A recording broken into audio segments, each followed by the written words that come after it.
സ്വാഗതം ഫ്രണ്ട്സ്, എല്ലാവർക്കും smart winner YouTube ചാനലിൻ്റെ ഇന്നത്തെ ക്ലാസ്സിലേക്ക് സ്വാഗതം.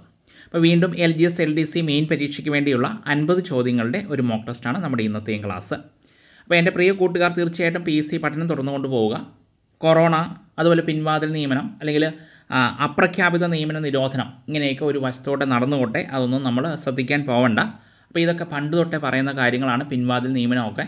അപ്പോൾ ഞാനൊക്കെ ജോലിക്ക് ശ്രമിച്ചുകൊണ്ടിരിക്കുന്ന സമയത്തും പലരും, അതായത് ഈ ജോലി എഴുതിയിട്ട് ജയിക്കാത്ത പലരും ഇത്തരം കാര്യങ്ങൾ പറഞ്ഞിട്ടുണ്ട്. അപ്പോൾ അതിനൊന്നും നമ്മൾ ചെവി കൊടുക്കാതിരിക്കുക, അതുതന്നെയാണ് ഏറ്റവും നല്ല മാർഗ്ഗം. അപ്പോൾ നമ്മുടെ പതിവ് മോക്ക് ടെസ്റ്റ് രീതി തന്നെയാണ് ഇന്നും. അപ്പോൾ ആദ്യം ക്വസ്റ്റ്യൻ ഒരു 5-6 സെക്കൻഡിന് ശേഷം ഉത്തരം പറയും. അപ്പോൾ എല്ലാ ക്വസ്റ്റ്യൻസും PSCയുടെ തന്നെ പ്രീവിയസ് ക്വസ്റ്റ്യൻസ് ആണ്.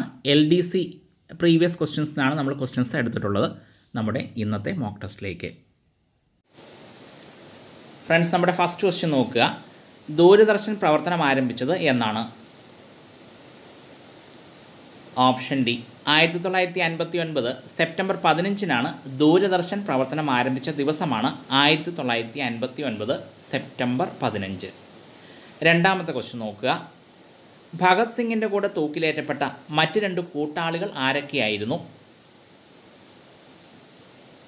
ഓപ്ഷൻ എ സുഖദേവും രാജ്ഗുരുവുമായിരുന്നു. ഭഗത് സിംഗിൻ്റെ കൂടെ തൂക്കിലേറ്റപ്പെട്ട മറ്റ് 2 കൂട്ടാളികൾ സുഖദേവും രാജ്ഗുരുവും. മൂന്നാമത്തെ ക്വസ്റ്റ്യൻ നോക്കുക.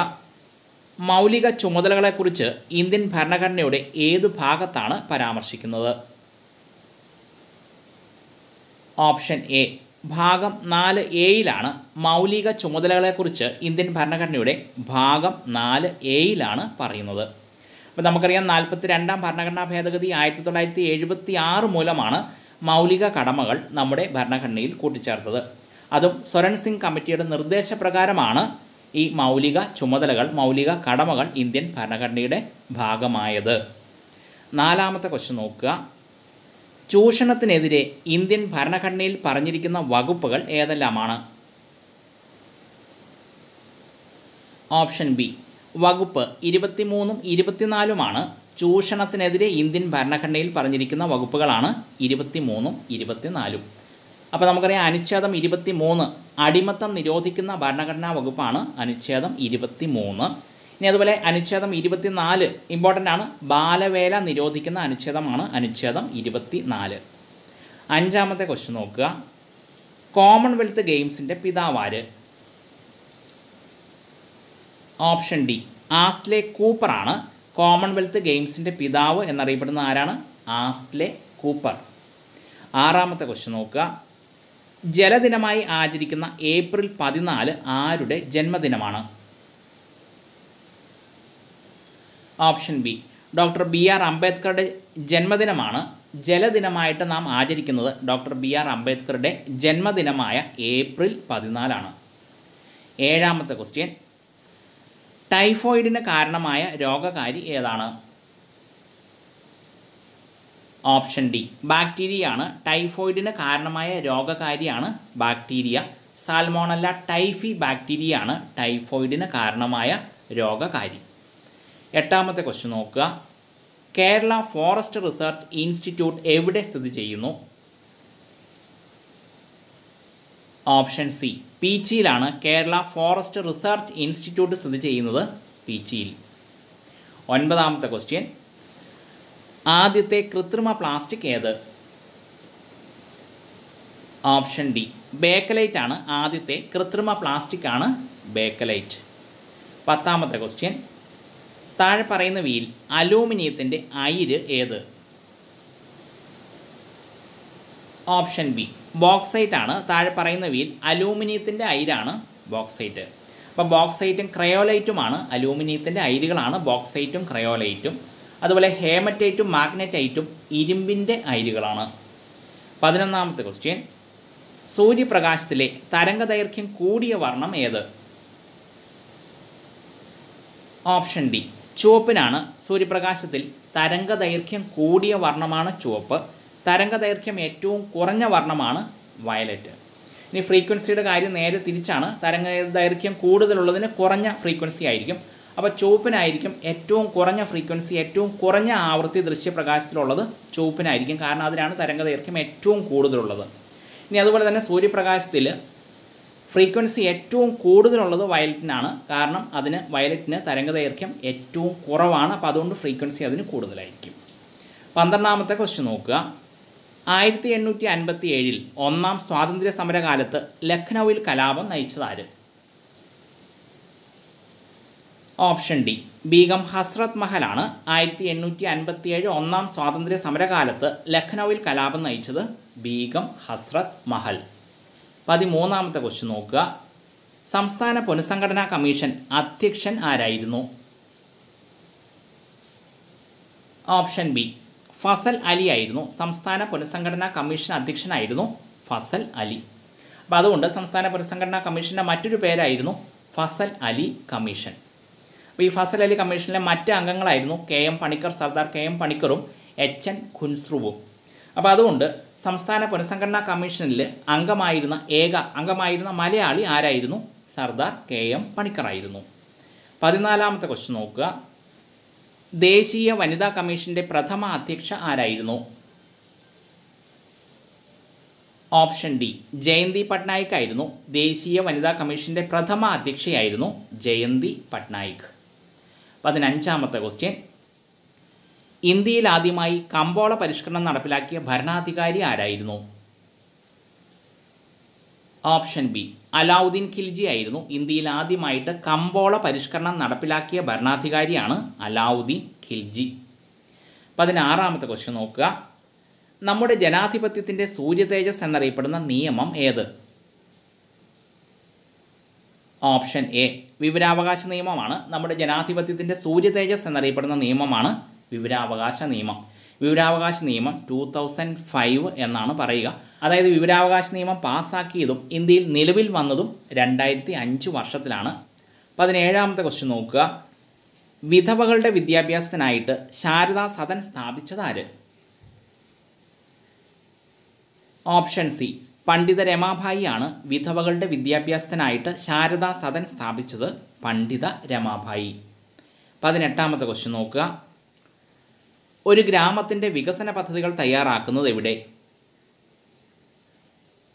ഓപ്ഷൻ ബി ഗ്രാമസഭയിലാണ്. ഒരു ഗ്രാമത്തിൻ്റെ വികസന പദ്ധതികൾ തയ്യാറാക്കുന്നത് എവിടെയാണ്? ഗ്രാമസഭയിൽ. 19ാമത്തെ ക്വസ്റ്റ്യൻ നോക്കുക. ഇന്ത്യയിലെ ഏറ്റവും വലിയ വിവിധോദ്ദേശ നദീതട പദ്ധതി ഏത്? ഓപ്ഷൻ എ ഭക്രാനങ്കൽ നദീതട പദ്ധതിയാണ്. ഇന്ത്യയിലെ ഏറ്റവും വലിയ വിവിധോദ്ദേശ നദീതട പദ്ധതിയാണ് ഭക്രാനങ്കൽ നദീതട പദ്ധതി. 20ാമത്തെ ക്വസ്റ്റ്യൻ. റിസർവ് ബാങ്ക് പുറത്തിറക്കിയ പുതിയ 500 രൂപ നോട്ടിൽ കാണുന്ന ചിത്രം ഏത്? ഓപ്ഷൻ ബി ചെങ്കോട്ടയുടെ ചിത്രമാണ്. റിസർവ് ബാങ്ക് പുറത്തിറക്കിയ പുതിയ 500 രൂപ നോട്ടിലുള്ളത് ചെങ്കോട്ടയുടെ ചിത്രം. 21ാമത്തെ ക്വസ്റ്റ്യൻ നോക്കുക. ബൊക്കാറോ ഇരുമ്പുരുക്ക് ശാല ഏത് രാജ്യത്തിൻ്റെ സഹായത്തോടെയാണ് ഇന്ത്യയിൽ ആരംഭിച്ചത്? ഓപ്ഷൻ ഡി സോവിയറ്റ് യൂണിയൻ്റെ സഹായത്തോടെയാണ്, അല്ലെങ്കിൽ റഷ്യയുടെ സഹായത്തോടെയാണ് ബൊക്കാറോ ഇരുമ്പുരുക്ക് ശാല ഇന്ത്യയിൽ ആരംഭിച്ചത്. സോവിയറ്റ് യൂണിയൻ്റെ സഹായത്തോടെയാണ്.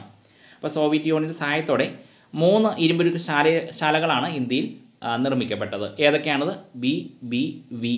അതായത് ബൊക്കാറോ, ഭിലായ്, വിശാഖപട്ടണം സ്റ്റീൽ പ്ലാന്റുകൾ നിർമ്മിച്ചത് റഷ്യയുടെ സഹായത്തോടെയാണ്. 22ാമത്തെ ക്വസ്റ്റ്യൻ നോക്കുക. ഇന്ത്യയിലെ ഏറ്റവും ഉയരം കൂടിയ കൊടുമുടി ഏത്? ഓപ്ഷൻ ബി ഗോഡ്വിൻ ഓസ്റ്റിൻ ആണ്. ഇന്ത്യയിലെ ഏറ്റവും ഉയരം കൂടിയ കൊടുമുടി എന്ന് അറിയപ്പെടുന്നത് ഗോഡ്വിൻ ഓസ്റ്റിൻ, അല്ലെങ്കിൽ മറ്റൊരു പേരാണ് മൗണ്ട് K2. അപ്പോൾ ഈ മൗണ്ട് K2 സ്ഥിതി ചെയ്യുന്നത് പാകിസ്ഥാൻ ഓക്കുപ്പൈഡ് കാശ്മീരിലാണ്. 23ാമത്തെ ക്വസ്റ്റ്യൻ നോക്കുക. ജാതി വേണ്ട, മതം വേണ്ട, ദൈവം വേണ്ട മനുഷ്യന് ഇങ്ങനെ പറഞ്ഞതാര്? ഓപ്ഷൻ സി സഹോദരൻ അയ്യപ്പനാണ്. ജാതി വേണ്ട, മതം വേണ്ട, ദൈവം വേണ്ട മനുഷ്യന് ഇങ്ങനെ പറഞ്ഞത് സഹോദരൻ അയ്യപ്പൻ. 24ാമത്തെ ക്വസ്റ്റ്യൻ നോക്കുക. ദോക്ലാം എന്ന ഭൂപ്രദേശം സ്ഥിതി ചെയ്യുന്ന ഇന്ത്യൻ സംസ്ഥാനം ഏത്? Option B സിക്കിമിലാണ്. ദോക്ലാം എന്ന ഭൂപ്രദേശം, ചൈനയുമായിട്ട് പ്രശ്നങ്ങളുള്ള ദോക്ലാം എന്ന ഭൂപ്രദേശം സ്ഥിതി ചെയ്യുന്ന ഇന്ത്യൻ സംസ്ഥാനമാണ് സിക്കിം. 25ാമത്തെ ക്വസ്റ്റ്യൻ നോക്കുക. ഇന്ത്യയിലെ ഏറ്റവും പഴക്കം ചെന്ന വ്യവസായം ഏത്? ഓപ്ഷൻ ബി പരുത്തി വ്യവസായമാണ്. ഇന്ത്യയിലെ ഏറ്റവും പഴക്കം ചെന്ന വ്യവസായമാണ് പരുത്തി വ്യവസായം. 26ാമത്തെ ക്വസ്റ്റ്യൻ, നീതി ആയോഗിൻ്റെ ആദ്യ വൈസ് ചെയർമാൻ ആരായിരുന്നു? ഓപ്ഷൻ ബി അരവിന്ദ് പനഗരിയ ആയിരുന്നു. നീതി ആയോഗിൻ്റെ ആദ്യ വൈസ് ചെയർമാൻ ആയിരുന്നു അരവിന്ദ് പനഗരിയ. 27ാമത്തെ ക്വസ്റ്റ്യൻ, മനുസ്മൃതി ഇംഗ്ലീഷിലേക്ക് തർജ്ജമ ചെയ്തത് ആര്? ഓപ്ഷൻ ബി വില്യം ജോൺസ് ആണ്. മനുസ്മൃതി ഇംഗ്ലീഷിലേക്ക് തർജ്ജമ ചെയ്തത് ആരാണ്? William Jones. 28ാമത്തെ ക്വസ്റ്റ്യൻ നോക്കുക. സർവേ ഓഫ് ഇന്ത്യയുടെ ആസ്ഥാനം എവിടെ? ഓപ്ഷൻ ഡി ഡെറാഡൂണിലാണ്. സർവേ ഓഫ് ഇന്ത്യയുടെ ആസ്ഥാനം എവിടെയാണ്? ഡെറാഡൂൺ.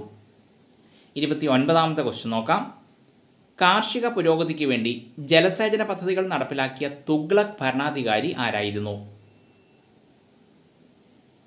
ഓപ്ഷൻ ബി ഫിറോസ് ഷാ തുഗ്ലക് ആയിരുന്നു. കാർഷിക പുരോഗതിക്ക് വേണ്ടി ജലസേചന പദ്ധതികൾ നടപ്പിലാക്കിയ തുഗ്ലക് ഭരണാധികാരിയായിരുന്നു ഫിറോസ് ഷാ തുഗ്ലക്. യമുന കനാൽ നിർമ്മിച്ചത് ആരാണ്? ഫിറോസ് ഷാ തുഗ്ലക് ആണ് യമുന കനാൽ നിർമ്മിച്ചത് ഫിറോസ് ഷാ തുഗ്ലക്. 30ാമത്തെ ക്വസ്റ്റ്യൻ നോക്കുക. സിന്ധു നദീതട സംസ്കാരത്തിൻ്റെ ഭാഗമായ ഹാരപ്പ കണ്ടെത്തിയത് ആര്? ഓപ്ഷൻ ഡി ദയാറാം സാഹ്നിയാണ്. സിന്ധു നദീതട സംസ്കാരത്തിൻ്റെ ഭാഗമായ ഹാരപ്പ കണ്ടെത്തിയത് ദയാറാം സാഹ്നി. 31ാമത്തെ ക്വസ്റ്റ്യൻ, കേരളത്തിലെ ആദ്യ ശിശു സൗഹാർദ്ദ പഞ്ചായത്ത് ഏത്? ഓപ്ഷൻ എ വെങ്ങാനൂർ പഞ്ചായത്താണ്. കേരളത്തിലെ ആദ്യ ശിശു സൗഹാർദ്ദ പഞ്ചായത്ത് വെങ്ങാനൂർ പഞ്ചായത്ത്, തിരുവനന്തപുരം ജില്ല. 32ാമത്തെ ക്വസ്റ്റ്യൻ നോക്കുക. വിജയനഗര സാമ്രാജ്യം സ്ഥാപിച്ചത് ആരൊക്കെ? ഓപ്ഷൻ സി ഹരിഹരനും ബുക്കനുമാണ്. വിജയനഗര സാമ്രാജ്യം സ്ഥാപിച്ചത് ആരൊക്കെയാണ്? ഹരിഹരനും ബുക്കനും. അപ്പോൾ ഹരിഹരനെയും ബുക്കനെയും വിജയനഗര സാമ്രാജ്യം സ്ഥാപിക്കാനായിട്ട് സഹായിച്ചത് ആരാണ്? വിദ്യാരണ്യൻ എന്ന സന്യാസിയാണ്. ഹരിഹരനെയും ബുക്കനെയും വിജയനഗര സാമ്രാജ്യം സ്ഥാപിക്കാൻ സഹായിച്ച സന്യാസിയാണ് വിദ്യാരണ്യൻ. 33ാമത്തെ ക്വസ്റ്റ്യൻ നോക്കുക. ഇന്ത്യയുടെ സമഗ്ര വികസനത്തിനായി ജനകീയ പദ്ധതി തയ്യാറാക്കിയത് ആര്? Option B എം.എൻ. റോയി ആണ്. ഇന്ത്യയുടെ സമഗ്ര വികസനത്തിനായിട്ട് ജനകീയ പദ്ധതി തയ്യാറാക്കിയത് എം.എൻ. റോയി. 34ാമത്തെ ക്വസ്റ്റ്യൻ നോക്കുക. ആംനസ്റ്റി ഇൻ്റർനാഷണലിൻ്റെ ആസ്ഥാനം എവിടെ? ഓപ്ഷൻ സി ലണ്ടനിലാണ്. ആംനസ്റ്റി ഇൻ്റർനാഷണലിൻ്റെ ആസ്ഥാനം എവിടെയാണ്? ലണ്ടൻ. ആംനസ്റ്റിയുടെ അർത്ഥം എന്താണ്? പൊതുമാപ്പ് എന്നതാണ് ആംനസ്റ്റിയുടെ അർത്ഥം, പൊതുമാപ്പ്. 35ാമത്തെ ക്വസ്റ്റ്യൻ നോക്കുക. ട്വിറ്റർ സ്ഥാപകനാര്? ഓപ്ഷൻ സി ജാക്ക് ഡോർസി ആണ്. ട്വിറ്റർ സ്ഥാപകൻ ആരാണ്? Jack Dorsey. 36ാമത്തെ ക്വസ്റ്റ്യൻ നോക്കുക. കേരളം ആദ്യമായിട്ട് സന്തോഷ് ട്രോഫി ഫുട്ബോൾ കിരീടം നേടിയ വർഷമേത്? ഓപ്ഷൻ സി 1973 കേരളം ആദ്യമായി സന്തോഷ് ട്രോഫി ഫുട്ബോൾ കിരീടം നേടിയ വർഷമാണ് 1973. 37ാമത്തെ ക്വസ്റ്റ്യൻ നോക്കുക. വൈറ്റമിൻ ഡിയുടെ അപര്യാപ്തത മൂലമുണ്ടാകുന്ന രോഗം ഏത്? ഓപ്ഷൻ ബി റിക്കറ്റ്സ് ആണ്. വൈറ്റമിൻ ഡിയുടെ അപര്യാപ്തത മൂലമുണ്ടാകുന്ന രോഗമാണ് റിക്കറ്റ്സ് അല്ലെങ്കിൽ കണ രോഗം. 38ാമത്തെ ക്വസ്റ്റ്യൻ നോക്കുക. ഭൂവൽക്കത്തിൽ ഏറ്റവും കൂടുതലായി കാണപ്പെടുന്ന മൂലകമേത്? ഓപ്ഷൻ എ ഓക്സിജൻ ആണ്. ഭൂവൽക്കത്തിൽ ഏറ്റവും കൂടുതലായിട്ട് കാണപ്പെടുന്ന മൂലകമാണ് ഓക്സിജൻ. അതുപോലെ മനുഷ്യ ശരീരത്തിലും ജന്തുക്കളുടെ ശരീരത്തിലും ഏറ്റവും കൂടുതലായിട്ട് കാണപ്പെടുന്ന മൂലകം ഏതു തന്നെയാണ്? ഓക്സിജൻ ആണ്. മനുഷ്യ ശരീരത്തിലും ജന്തുക്കളുടെ ശരീരത്തിലും ഏറ്റവും കൂടുതലായിട്ട് കാണപ്പെടുന്ന മൂലകം ഓക്സിജൻ. ഭൂവൽക്കത്തിലും ഏറ്റവും കൂടുതലുള്ള മൂലകം ഓക്സിജൻ. 39ാമത്തെ ക്വസ്റ്റ്യൻ നോക്കുക. ഇന്ത്യൻ സംസ്ഥാനങ്ങളിൽ ഗവർണറായി നിയമിക്കപ്പെടുന്നതിനുള്ള കുറഞ്ഞ പ്രായപരിധി എത്ര? ഓപ്ഷൻ ഡി 35 വയസ്സാണ്. ഇന്ത്യൻ സംസ്ഥാനങ്ങളിൽ ഗവർണറായി നിയമിക്കപ്പെടുന്നതിനുള്ള കുറഞ്ഞ പ്രായപരിധിയാണ് 35 വയസ്സ്.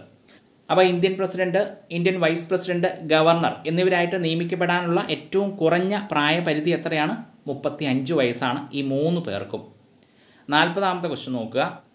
ഹിതപരിശോധനയിലൂടെ യൂറോപ്യൻ യൂണിയൻ വിട്ട രാജ്യമേത്? ഓപ്ഷൻ ബി ബ്രിട്ടനാണ്. ഹിതപരിശോധനയിലൂടെ യൂറോപ്യൻ യൂണിയൻ വിട്ട രാജ്യമാണ് ബ്രിട്ടൻ. ബ്രെക്സിറ്റ് എന്ന ഹിതപരിശോധനയിലൂടെയാണ് ബ്രിട്ടൻ യൂറോപ്യൻ യൂണിയൻ വിട്ടത്. 41ാമത്തെ ക്വസ്റ്റ്യൻ നോക്കുക. കേരളത്തിലെ ആദ്യ മന്ത്രിസഭ നിലവിൽ വന്നത് എന്ന്? ഓപ്ഷൻ ബി 1957 ഏപ്രിൽ 5-നാണ് കേരളത്തിലെ ആദ്യത്തെ മന്ത്രിസഭ നിലവിൽ വന്ന തീയതിയാണ് 1957 ഏപ്രിൽ 5. അപ്പോൾ 1956-ലാണ് കേരളം നിലവിൽ വന്നത്. അപ്പോൾ കേരളത്തിൽ ആദ്യത്തെ തെരഞ്ഞെടുപ്പ് നടന്നത് ഏത് വർഷമാണ്? തൊട്ടടുത്ത വർഷം 1957-ലാണ് കേരളത്തിൽ ആദ്യത്തെ തെരഞ്ഞെടുപ്പ് നടന്നത്. ഇനി കേരളത്തിൽ ആദ്യ നിയമസഭ നിലവിൽ വന്നത് എന്നാണ്? 1957 ഏപ്രിൽ 1-നാണ് കേരളത്തിൽ ആദ്യത്തെ നിയമസഭ നിലവിൽ വന്നത്. 1957 ഏപ്രിൽ 1-ന്. 1957 ഏപ്രിൽ 5-നാണ് കേരളത്തിലെ ആദ്യത്തെ മന്ത്രിസഭ EMS നമ്പൂതിരിപ്പാടിൻ്റെ നേതൃത്വത്തിലുള്ള കേരളത്തിലെ ആദ്യത്തെ മന്ത്രിസഭ നിലവിൽ വന്നത് 1957 ഏപ്രിൽ 5-ന്. 42ാമത്തെ ക്വസ്റ്റ്യൻ നോക്കുക.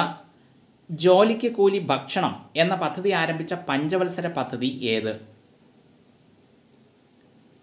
ഓപ്ഷൻ ഡി 5-ാം പഞ്ചവത്സര പദ്ധതി കാലത്താണ് ജോലിക്ക് കൂലി ഭക്ഷണം എന്ന പദ്ധതി ആരംഭിച്ച പഞ്ചവത്സര പദ്ധതിയാണ് 5-ാം പഞ്ചവത്സര പദ്ധതി.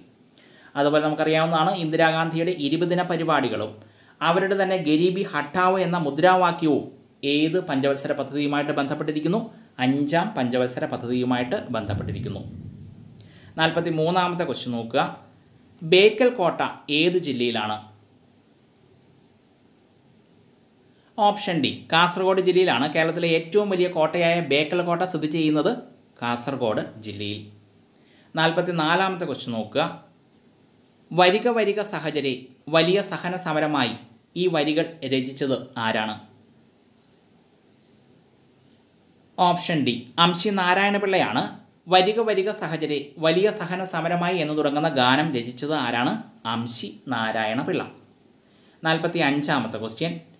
കേരളത്തിലെ ആദ്യത്തെ പത്രമേത്? Option C രാജ്യസമാചാരമാണ്. കേരളത്തിലെ ആദ്യത്തെ പത്രമാണ് രാജ്യസമാചാരം. കേരളത്തിലെ രണ്ടാമത്തെ പത്രമാണ് പശ്ചിമോദയം. ഈ 2 പത്രങ്ങളും ആരംഭിച്ചത് ആരാണ്? ഹെർമൻ ഗുണ്ടർട്ടാണ്. ഈ 2 പത്രങ്ങളും പ്രസിദ്ധീകരണം ആരംഭിച്ചത് എവിടെ നിന്നാണ്? തലശ്ശേരിയിൽ നിന്നാണ്. 46ാമത്തെ ക്വസ്റ്റ്യൻ നോക്കുക.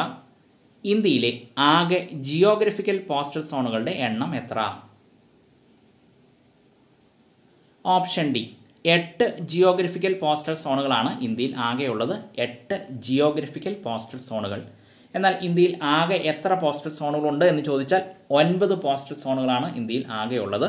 9ാമത്തെ പോസ്റ്റൽ സോൺ ഒരു ജിയോഗ്രഫിക്കൽ പോസ്റ്റൽ സോൺ അല്ല, അത് ആർമി പോസ്റ്റൽ സോണാണ്. അപ്പോൾ ജിയോഗ്രഫിക്കൽ അതായത് ഭൂമിയുമായിട്ട് ബന്ധപ്പെട്ടിരിക്കുന്ന പോസ്റ്റൽ സോണുകളുടെ എണ്ണം 8. 47ാമത്തെ ക്വസ്റ്റ്യൻ നോക്കുക. ഏത് പഞ്ചവത്സര പദ്ധതി കാലത്താണ് ബാങ്കുകളുടെ ആദ്യ ദേശസാൽക്കരണം നടന്നത്? ഓപ്ഷൻ ഡി 4-ാം പഞ്ചവത്സര പദ്ധതി കാലത്താണ് ബാങ്കുകളുടെ ആദ്യ ദേശസാൽക്കരണം നടന്നത്. 4-ാം പഞ്ചവത്സര പദ്ധതി കാലത്ത്. കാരണം 1969-ലാണ് ബാങ്കുകളുടെ ആദ്യഘട്ട ദേശസാൽക്കരണം നടന്നത്. 2-ാം ഘട്ട ബാങ്ക് ദേശസാൽക്കരണം നടന്ന വർഷമാണ് 1980. 48ാമത്തെ ക്വസ്റ്റ്യൻ നോക്കുക. National ship design and research സെൻറ്ററിൻ്റെ ആസ്ഥാനം എവിടെയാണ്? ഓപ്ഷൻ ഡി വിശാഖപട്ടണത്താണ് national ship design and research സെൻറ്ററിൻ്റെ ആസ്ഥാനം വിശാഖപട്ടണം. 49ാമത്തെ ക്വസ്റ്റ്യൻ നോക്കുക. ഇന്ത്യയിൽ നിന്നും ഏറ്റവും അവസാനം പിൻവാങ്ങിയ വിദേശ ശക്തി ആര്? ഓപ്ഷൻ ഡി പോർച്ചുഗലാണ്. ഇന്ത്യയിൽ നിന്നും ഏറ്റവും അവസാനം പിൻവാങ്ങിയ വിദേശ ശക്തിയാണ് പോർച്ചുഗൽ. അപ്പോൾ ഇന്ത്യയിലേക്ക് ആദ്യം വന്ന വിദേശ ശക്തിയാണ് പോർച്ചുഗീസുകാർ. ഇന്ത്യയിൽ നിന്ന് അവസാനം തിരിച്ചു പോയതും ആര് തന്നെയാണ്? ആദ്യം വന്ന പോർച്ചുഗീസുകാർ തന്നെയാണ് ഇന്ത്യയിൽ നിന്ന് അവസാനമായിട്ട് തിരിച്ചു പോയത്. 50ാമത്തെ ക്വസ്റ്റ്യൻ നോക്കുക. ചാന്നാർ ലഹളയുമായി ബന്ധപ്പെട്ട സാമൂഹിക പരിഷ്കർത്താവ് ആരായിരുന്നു? ഓപ്ഷൻ ഡി വൈകുണ്ഠ സ്വാമികളാണ്. ചാന്നാർ ലഹള മറ്റൊരു പേരാണ് മേൽമുണ്ട് സമരം. അപ്പോൾ ചാന്നാർ ലഹളയുമായി ബന്ധപ്പെട്ട സാമൂഹിക പരിഷ്കർത്താവ് ആരാണ്? വൈകുണ്ഠ സ്വാമികളാണ്, അയ്യങ്കാളി അല്ല. Okay friends.